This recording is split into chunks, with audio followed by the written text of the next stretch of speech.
Ya, halo, nama saya Setiawan, di Chikin sebagai CEO Office. Chikin itu sebetulnya membawa misi yang penting ya. Seperti yang kita tahu di Indonesia ini makan ayam kan sudah jadi hal yang biasa ya. Cuma dari semua kebiasaan kita itu, ternyata itu kita masih mengalami beberapa masalah di industri. Jadi memang Chikin itu tesisnya adalah kita coba identifikasi gitu ya. Jadi dari semua proses dari mulai ayam itu masih jadi anak ayam, dari upstreamnya, habis itu di midstreamnya kita ada pengemukan ayam, lalu ada pemotongan ayam, itu semua kita list tuh pain point yang ada, dan itu semua akan jadi satu tesis Chikin untuk gimana supaya bisa Chikin ini memberikan kontribusi lah gitu yang terhadap masalah-masalah yang ada di Indonesia, khususnya di industri unggas.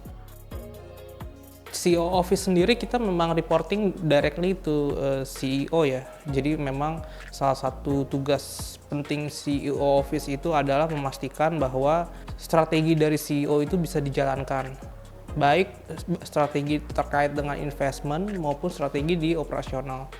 Jadi kita punya dua fungsi, internal dan eksternal. Untuk di internal itu kita bikin strategi untuk Chikin sendiri, kira-kira apa yang perlu dilakuin. Mengingat industri poultry sendiri kan adalah industri komoditas ya. Artinya fluktuasi harga itu sangat mungkin terjadi, sehingga alignment kita terhadap kondisi pasar itu kita juga perlu ada rumusan strateginya lah gitu. Terutama untuk memitigasi risiko. Terus di fungsi kita CEO Office sebagai eksternal itu kita ada mengawal Chikin ini kan sebagai sebuah startup ya, artinya dia akan melakukan proses funding untuk bisa memastikan bahwa visinya Chikin ini bisa tercapai. Jadi kita melakukan yang namanya due diligence dengan beberapa potensial investors sampai nanti kita bisa maintain gitu ya, misalnya dalam bentuk reporting misalnya, seperti itu sih. Bisa bervariasi sih ya, artinya si office ini kan luas cakupan pekerjaannya. Cuma yang pasti mesti ada tuh dari setiap individu di CEO Office itu adalah kemampuan problem solvingnya.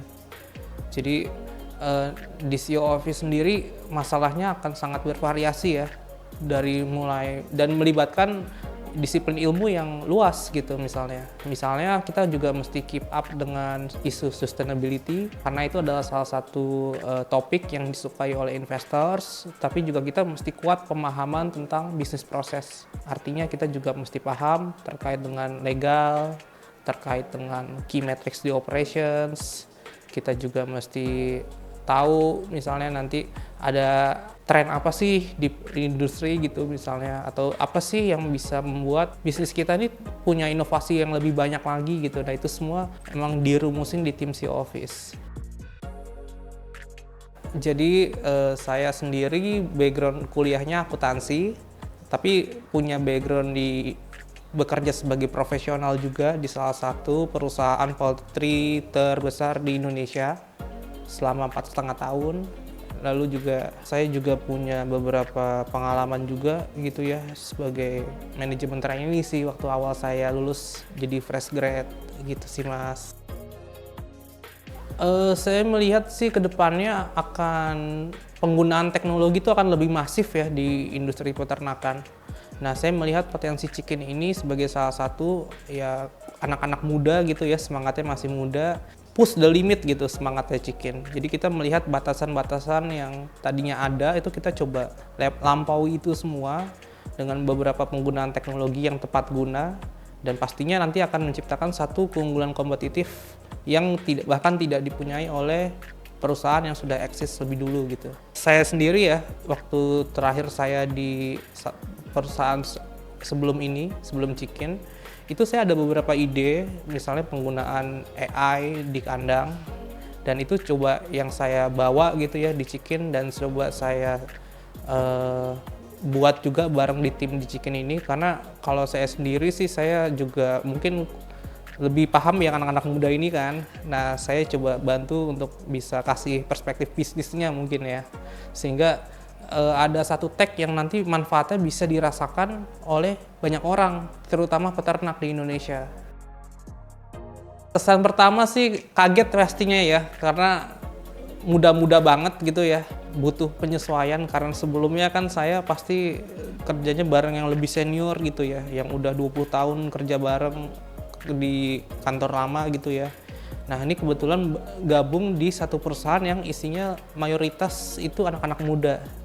Itu kesan pertama sih kaget sih ya.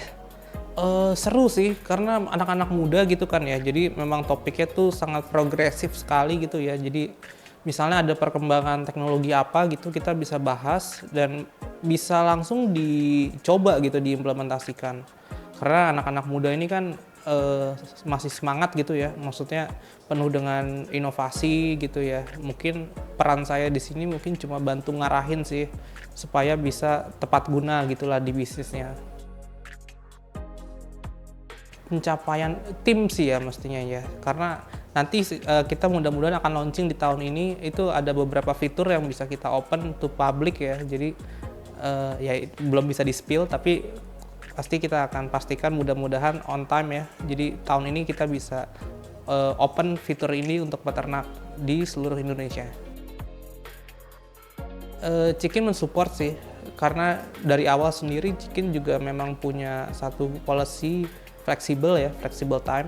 Artinya selama waktunya bisa di stretch ya, misalnya saya lebih prefer untuk kerja di malam hari misalnya, itu akan saya, jadi siangnya tuh saya bisa fokus ke kuliah dulu misalnya. Nah itu Chicken lumayan fleksibel sih untuk itu.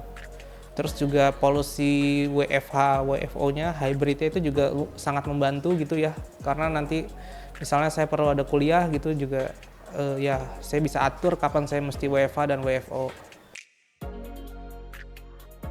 Delegasi sih penting ya, tapi juga kita coba kasih yang terbaik ya. Artinya di setiap menit yang kita fokusin tuh benar-benar fokus ke satu hal gitu. Jadi dengan itu harapannya bisa lebih efisien penggunaan waktunya. Jadi ketika saya lagi kerja gitu ya, saya coba untuk nggak campur aduk antara kuliah dan kerja. Tapi nanti begitu selesai kerja, saya akan fokus ke kuliah dan pekerjaan saya tidak mengganggu apa yang lagi, misalnya saya lagi ngerjain tugas atau kayak belajar UTS gitu. Itu saya pastikan saya akan fokus gitu untuk ke kuliahnya dulu gitu. Jadi kedepannya saya rasa sih walaupun mungkin namanya akuntansi ya, tapi sebetulnya akuntansi itu sendiri kan bahasa bisnis ya, kita suka bilang. Jadi sangat relevan dengan apa yang saya kerjakan. Karena untuk bisa bercakap dengan investor ya, artinya kan ada bahasanya kan. Bahasa itu biasanya bahasa-bahasa yang sangat lazim dibahas waktu kuliah gitu. Misalnya walaupun mungkin terkesan akuntansi, oh cuma nyatet jurnal debit kredit, tapi ternyata di silabusnya itu akuntansi juga lebar gitu. Misalnya bisa membahas tentang manajemen risiko, corporate governance, bahkan mungkin ada beberapa juga terkait dengan strategi. Jadi saya rasa sih sangat relevan sih dengan apa yang saya kerjakan di CEO Office.